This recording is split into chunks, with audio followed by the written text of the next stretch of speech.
εκεί που κάποτε ήταν μια πραγματική Εδέμ. Τώρα έχει γίνει ένα σεληνιακό τοπίο. Δεν μπορώ να το βλέπω. Πάρτε το. Πάρτε το από μπροστά μου. Πάρτε το. Είναι φοβερό. Κάθε χρόνο η ίδια ιστορία. Και φέτος χειρότερο από ποτέ άλλοτε. 120 φωτιές μέσα σε μια νύχτα. Και να είστε βέβαιος ότι του χρόνου θα είναι πολύ περισσότερες. Ναι, πολύ περισσότερες που μας τις ετοιμάζουν οι σατανάδες των σκοτεινών συμφερόντων. Καταλαβαίνω το θυμό σου και σέβομαι τον πόνο σου. Δεν είναι θυμός, ούτε πόνος. Είναι κάτι χειρότερο. Ένα μεγάλο ερώτημα. Εμείς τι κάνουμε? Κάνουμε ό,τι μπορούμε, κύριε Ρωμανέ. Δεν κάνουμε τίποτα.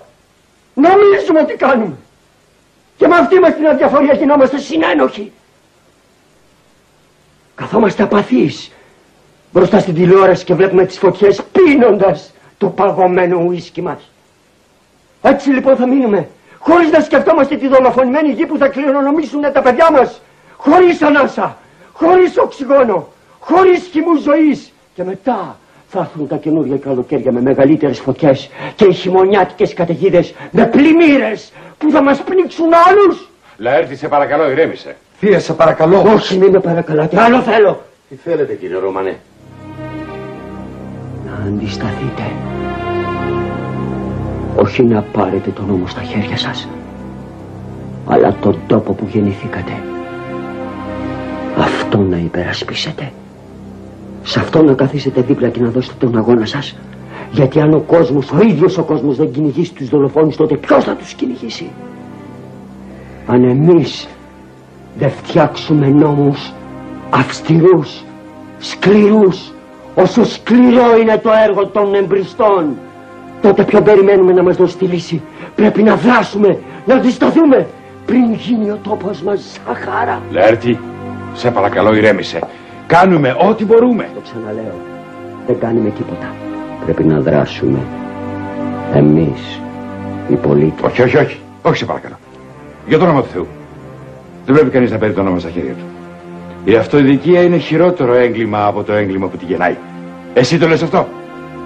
Εγκρίνεις αυτό το δολοφόνο? Αυτό τον εγκληματία, το σταυροφόρο? Δεν το ξέρω. Δεν τον είδα. Εγώ δεν μιλάω για το έγκλημα. Μιλάω για την αντίσταση στο έγκλημα. Για τη δολοφονία της φύσης και έχοντας τα δάση. Για τη δολοφονία του μέλλοντος. Γι' αυτό μιλάω. Δεν έχει σημασία αν ζω ή αν πέθανα. Δεν έχει καν σημασία αν υπήρξα στα αλήθεια ή αν ήμουν ένας εφιάλτης που κατοικούσε μέσα στις ψυχές σας. Σημασία έχει το μήνυμά μου.